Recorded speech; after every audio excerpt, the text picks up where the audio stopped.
आप सभी भाई-बहनों का आध्यात्मिक ऑक्सीजन की ब्रह्म मुहूर्त ज्ञान उपदेश कक्षा में एक बार फिर स्वागत है। आज की चर्चा का विषय कुछ पंक्तियाँ दार्शनिक भाव से प्रकृति के 3 गुणों की स्थितियों को ज्ञानपूर्वक समझाने का एक प्रयास करने जा रहे हैं। और वो पंक्तियाँ हैं कि कलयुग में झूठ की दुनिया में सच दब जाता है, कमज़ोर पड़ जाता है, लेकिन समाप्त नहीं होता। इन पंक्तियों के बहुत ही गहरे अर्थ हैं, क्योंकि शास्त्र बार-बार कहते हैं तमोगुण, रजोगुण दोनों गुण बाँधते हैं। तमोगुण शाम को सूर्य के अस्त होते ही लगभग 8 घंटे की स्थितियों में विद्यमान रहता है और उसके बाद के 8 घंटे की स्थितियाँ सतोगुण की होती हैं और उस सतोगुण की समाप्ति होने पे फिर राजसी स्थितियाँ, संसारी स्थितियाँ, यानी कि रजोगुण की प्रधानता होती है। प्रकृति के 3 गुणों के आने का ये क्रम कोई कलयुग की स्थितियों में ही नहीं बनता है। ये अनादि काल से कितने ही युग आए गए, चाहे सतयुग रहा हो, चाहे त्रेता युग, चाहे द्वापर युग, चाहे वर्तमान समय कलयुग की स्थितियाँ हैं। इन गुणों के आने का जो एक क्रम बदलता नहीं है और शास्त्र तो बार-बार कहते हैं, तमोगुण, रजोगुण दोनों गुण बाँधते हैं और मनुष्य अपने जीवन में इन 2 गुणों का ही भरपूर संग करता है। जबकि सत्वगुण का संग कुछ नपा-तुला ही करता है या यूँ को करता भी नहीं। देखिए सत्वगुण, रजोगुण और तमोगुण अक्सर इन 3 गुणों की स्थितियों को हम तमोगुण को 1, रजोगुण को 10, सत्वगुण को 100 से अंकों के आधार पे इसलिए समझाते हैं कि शास्त्र विभिन्न प्रकार के देखिए सूत्र रूपी स्थितियाँ समझाते हैं कि यदि आप माया के सुखों को भोगना चाहते हो, तो छीन कर नहीं। तमोगुण का अभिप्राय देखिए निषेधात्मक स्थिति से है। जितने भी कायदे कानून बने हुए हैं, शास्त्र में विधिवत स्थितियाँ समझाई गई हैं कि ये करो, ये मत करो। और वही स्थितियाँ देखिए सभी देशों में भी, भारत जैसे देश में भी तो कितने कानून बने हैं। कानून के अंतर्गत आप जो भी कर्म कार्य करते हो, पर तो कोई आपको दंड नहीं मिलता। सर मैं उदाहरण में देखिए यातायात के नियमों के ये लाल, पीली, हरी बत्तियों को कहीं न कहीं कुछ न कुछ इस चर्चा रखते हैं कि लाल बत्ती पे रुको, हरी बत्ती पे चलो। कितनी साधारण सी बात, इसको हम धर्म से भी जोड़ देते हैं।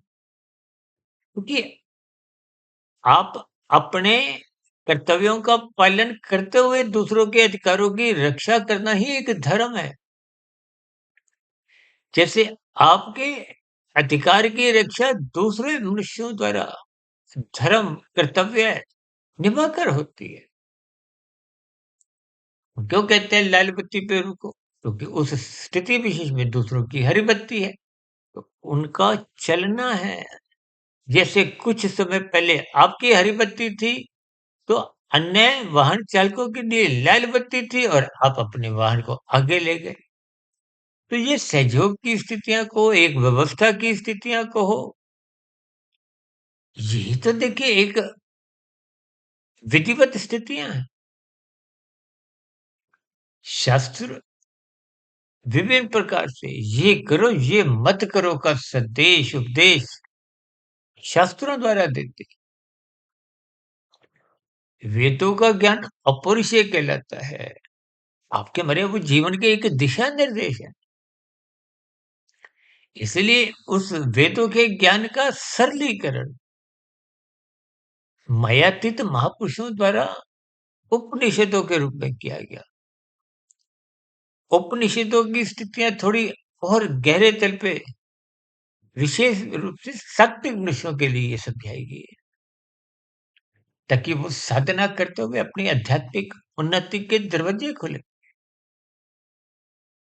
और उपनिषदों का और सरलीकरण मायातीत महापुरुषों द्वारा परमात्मा की प्रेरणा से विभिन्न प्रकार के पुराणों की एक रचना की गई, ताकि संसारी राजसी मनुष्य जो संसार में विषय भोगों में असक्त रहते हैं, उनको सतोगुण के मार्ग पर ले जाने के लिए विभिन्न प्रकार की सात्विक स्थितियां, कर्म कांड की स्थितियां।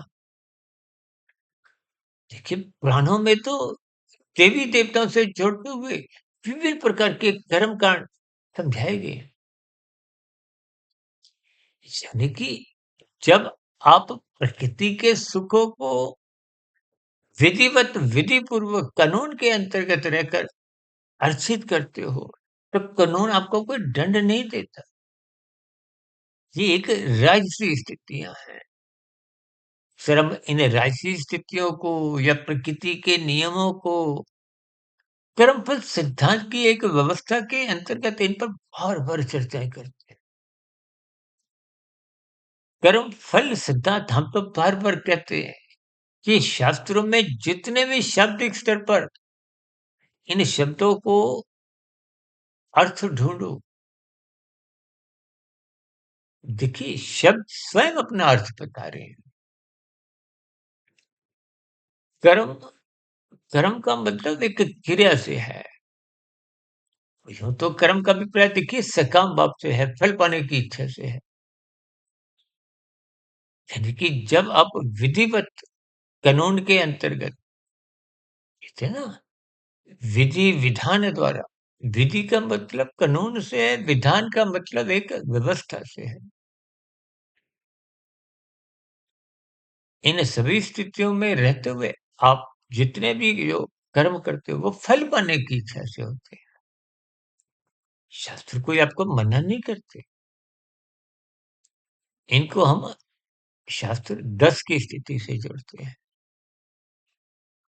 और जब आप बिना कृत किए, बिना कर्म किए, यानी कि कर्म फल में कर्म पहले हुआ नहीं, तो फल किसी न किसी अन्य कर्मी का होगा। जैसे समाज में आप देखिए, जब आप हरी बत्ती पे चलते हो और लाल बत्ती पे रुकते नहीं, तो दूसरों की हरी बत्ती का आप हिस्सा खाते हो। यानी कि जब आप कृत्य नहीं करते, एक व्यवस्था के अंतर्गत कर्म नहीं करते और दूसरे की हरी बत्ती का उपयोग करना, हिस्सा खाना, दूसरों को पीड़ा देना, निषेधात्मक स्थितियाँ, ये सब देखिए तमोगुण में एक निषेधात्मक स्थितियाँ मानी जाती। और संसार में देखिए ये तमोगुण, रजोगुण को ही हमने एक झूठ की दुनिया इसलिए संबोधित किया है, क्योंकि शास्त्र बार-बार कहते हैं तमोगुण, रजोगुण बाँधते हैं।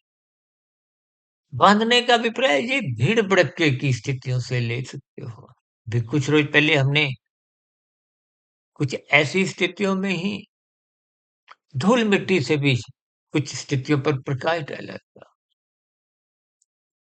देखिए, जब संसार की ये जो धूल है, धूल का अभिप्राय विषयों से है। ये धूल ही, विषयों की आसक्ति ही आज 24/7 आपके मेरे जीवन को दूषित करने लगी है। आप अज्ञानता में आने लगे हो, अचेत होने लगे हो। यानी कि वो धूल ही जम-जम के मिट्टी का रूप धारण कर लेती है और मिट्टी जैसे दर्पण पर धूल आने से आपको कुछ धुंधला तो दिखाई देता है, लेकिन मिट्टी जम जाने पे फिर तो आपको अपनी शक्ल सूरत कुछ भी दिखाई नहीं देती। यानी कि जब आप छीना-झपटी पे आ जाते हो, तो समाज के कायदे कानून, कानून की स्थितियाँ, ये शास्त्रों की जो एक स्थितियाँ हैं, इनका कोई बोध ही नहीं रहता। इसका अभिप्राय यही है कि झूठ की दुनिया में सच दब जाता है। सच का अभिप्राय देखिए सत्वगुण से है।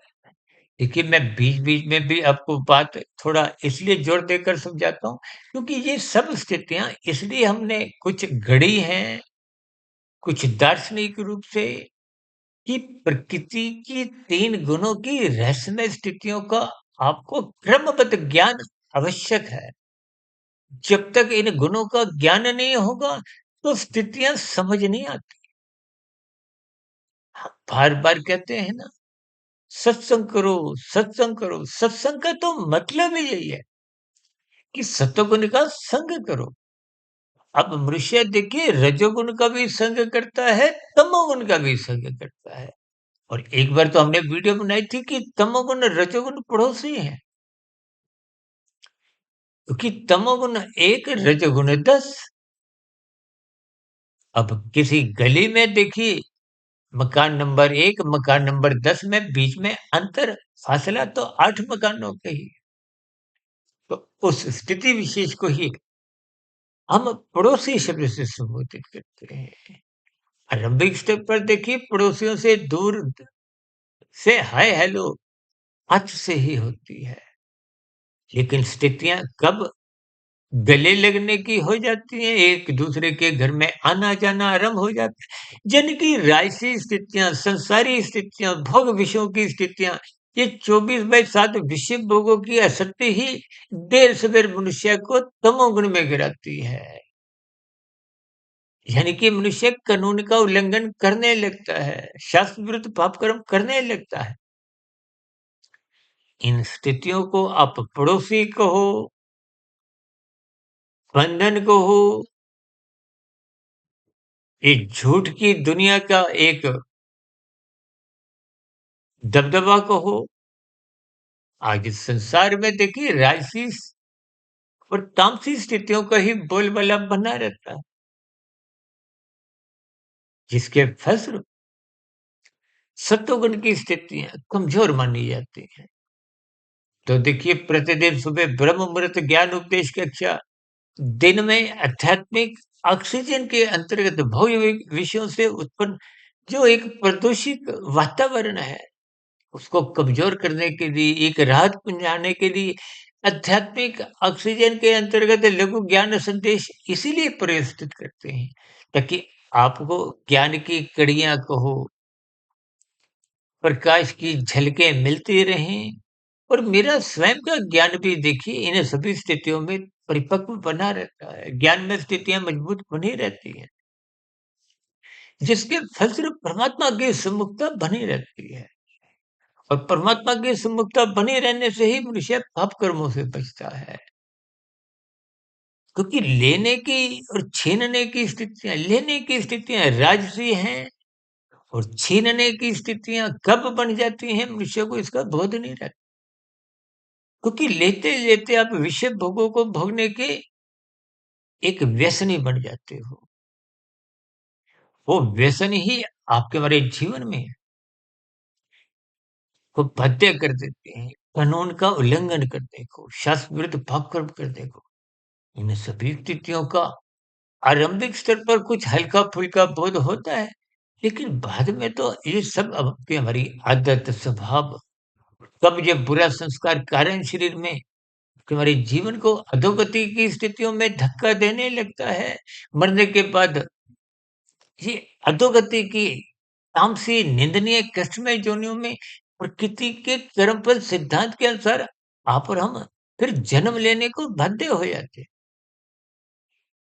देखिए, मनुष्य योनि तो पुनः तभी मिलती है जब मरते समय संचित कर्मों में पुण्य कर्मों की कम से कम अनुपात 50 से 51% का होता है। और अक्सर हम अपनी चर्चाओं में बार-बार कहते हैं कि देखिए राजसी स्थितियाँ तो 0 हैं, खाया-पिया बराबर, बचत नहीं है। जबकि सात्विक स्थितियों में आप प्रूव करके कार्य करते हो, लेकिन फल पाने की इच्छा है। इसलिए तो कहते हैं, तमोगुण से 10 गुना अच्छा रजोगुण है, रजोगुण से 10 गुना अच्छा सतोगुण। इस दृष्टिकोण से है कि आप विधिवत कर्म राशि स्थितियों में करते हो, विधि विधान द्वारा कर्म करते हुए पहले परोपकार की कार्य करते हो, देने के भाव रखते हो, समाज में निर्बल मनुष्यों की सहायता करते हो, अन्य जीव जंतुओं के लिए विशेष प्रकार की स्थितियां उपलब्ध करवाते हो, यानी कि देने के भाव। ये एक सात्विक स्थिति है। इसलिए कहते हैं रजोगुण से 10 गुना अच्छा सत्वगुण है, और तमोगुण से 10 गुना अच्छा रजोगुण। इस दृष्टिकोण से कि छीनने के बजाय कृत्य करो, कर्म करो, क्रिया करो। ये सभी स्थितियां बहुत ही साधारण दिखते हुए भी, पर हम मरते दम तक इन सभी स्थितियों को ज्ञान पूर्वक, तर्क पूर्वक समझ नहीं पाते। देखिए, हम तो पिछले लगभग 6 वर्षों से अधिक समय से जो 3300 के आसपास हमने वीडियो प्रसारित की है, प्रकृति के 3 गुण, तमोगुण, रजोगुण, सतोगुण की स्थितियों पर ही प्रकाश डाला है। उस तमोगुण, रजोगुण, सतोगुण की स्थितियों से ही आपके हमारे जो 3 शरीर हैं, देखिए माता के गर्भ में विषय भोगों के परिणाम रूप में आपके हमारे शरीर का एक निर्माण प्रक्रिया आरंभ होती है। 9 माह 9 दिन की स्थितियां शास्त्रों में कही गई हैं, उसमें आपका हमारा एक शरीर, स्थूल शरीर का निर्माण होता है। उसके बाद की शिशु काल की अवस्था है, बचपन अवस्था है, और जब किशोरावस्था आरंभ होती है, इसका अभिप्राय क्या है कि कामुक इंद्रियां विकसित होना आरंभ होती हैं, और युवावस्था में आते-आते पूर्ण रूप से विकसित हो जाती है। तभी तो विवाह का संस्कार युवावस्था में विशेष स्तर पर, कि तन के स्तर पर स्त्री पुरुष का तो देखिए आपसी आकर्षण को भी शास्त्र रजोगुण का एक विशेष स्थिति से जोड़ते हैं। देखिए, तन के स्तर पर किसी भी प्रकार की कोई बुराई उत्पन्न नहीं हो, इसलिए विवाह का संस्कार रखा गया है, ताकि प्रकृति का प्रवाह को, समाज में एक धार्मिक स्थितियां को हो, ये सब स्थितियां देखिए आपको हमें ज्ञान पूर्वक समझनी होती है। शास्त्र क्यों बार बार कहते हैं सत्संग करो। जो मनुष्य सत्संग नहीं करता, सत्वगुण का संग नहीं करता, उसके जीवन में धर्म की स्थितियां कमजोर होती।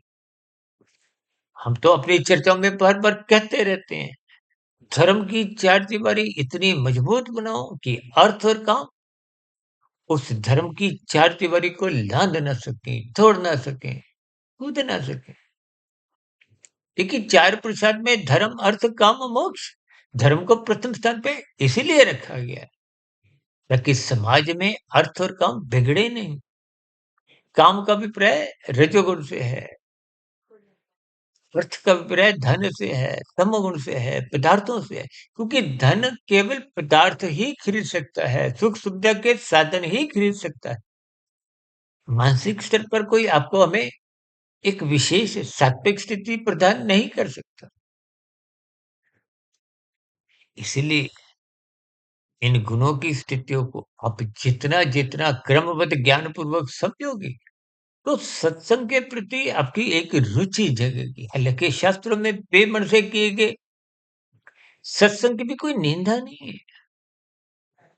आरंभिक स्तर पे सबका सत्संग बेमन से ही होता है। जिनका सत्संग श्रद्धा पूर्वक होता हुआ इस जन्म में आप दिखाई देता है, उनका भी पूर्व जन्मों में देखिए बेमन से सत्संग हुआ होगा।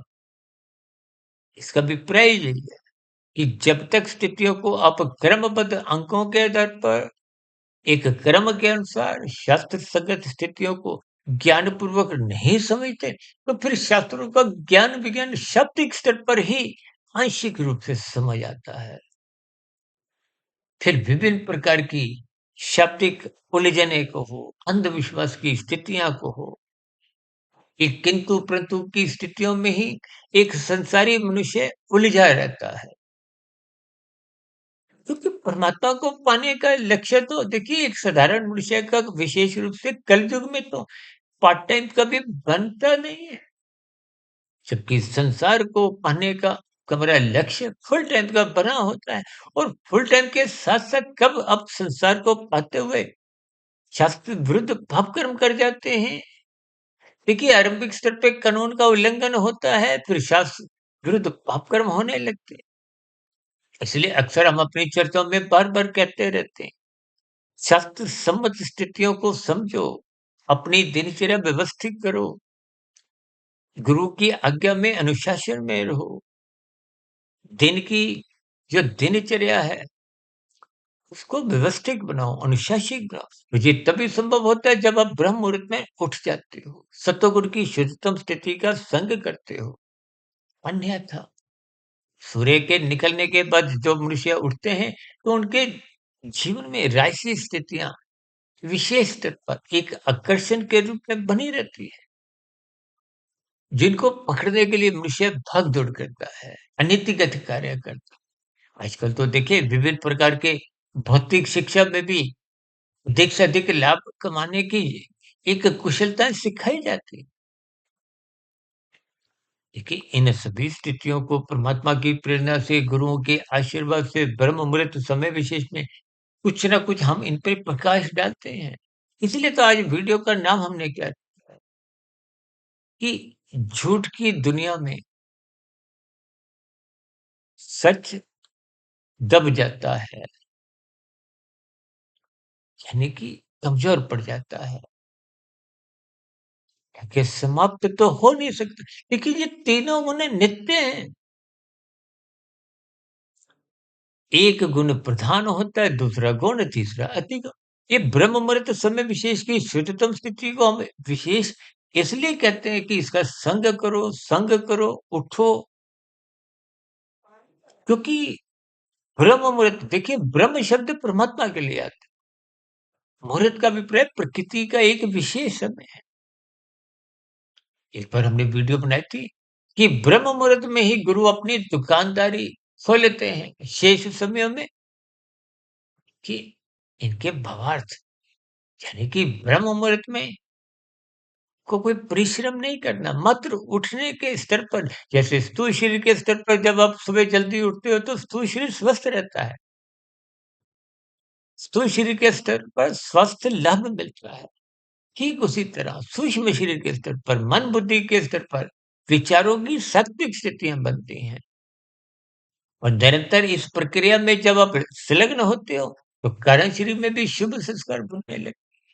यानी कि ब्रह्म मुहूर्त में उठने मात्र से स्थूल शरीर, सूक्ष्म शरीर, कारण शरीर ये क्रमशः शुद्ध होते हैं और कारण शरीर के शुद्ध होना ही आपके हमारे जीवन की शुद्ध कमाई है। देखिए भौतिक स्तर पर जितनी भी सफलताएँ आप और हम अर्जित कर भी लें, तो मरने के साथ ही समाप्त समझी जाती है। जबकि आध्यात्मिक स्तर पर आप जितनी भी शुभ संस्कार रूपी आध्यात्मिक कमाई कर लेते हो, वो कारण शरीर में सुरक्षित बनी रहती है। पुनः मनुष्य जोनि का अवसर सुनिश्चित बना रहता है कि साधना करने का अवसर केवल मनुष्य जीवन में है और साधना आरंभ होने पे आपकी हमारी मित्रता बनी रहती है। संस्कारों की स्थितियाँ सात्विक बनी रहती है। इसलिए इन सभी स्थितियों को ज्ञानपूर्वक समझिए कि झूठ की दुनिया, ये राजसी, तामसी स्थितियों से ऊपर उठिए ताकि मिला हुआ जीवन सार्थक हो, आध्यात्मिक उन्नति के दरवाजे खुलें, ताकि मिले हुए जीवन में जैसे क्रिकेट के मैदान में देखिए जो नॉट आउट शाम को होते हैं, वो अगले दिन पुनः उनको खेलने का अवसर मिलता है। यानी कि नॉट आउट की स्थिति से ही इस संसार से विदा हुई है। यदि कर्माशय बिगड़ गया है, अधोगति की स्थितियाँ बनने की एक प्रबल स्थितियाँ होती हैं।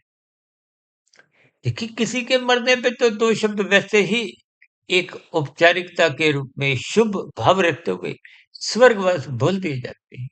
लेकिन परमात्मा की व्यवस्था में कर्मफल सिद्धांत के अनुसार मनुष्य योनि पुनः तभी मिलती है जब संचित कर्मों में मरते समय पुण्य कर्म यानी कि सात्विक स्थितियाँ अधिक अनुपात में उनका एक बहुमत की स्थितियाँ होती हैं। जैसे संसद में जिस दल का बहुमत होता है, प्रधानमंत्री उसी का ही चुना जाता है।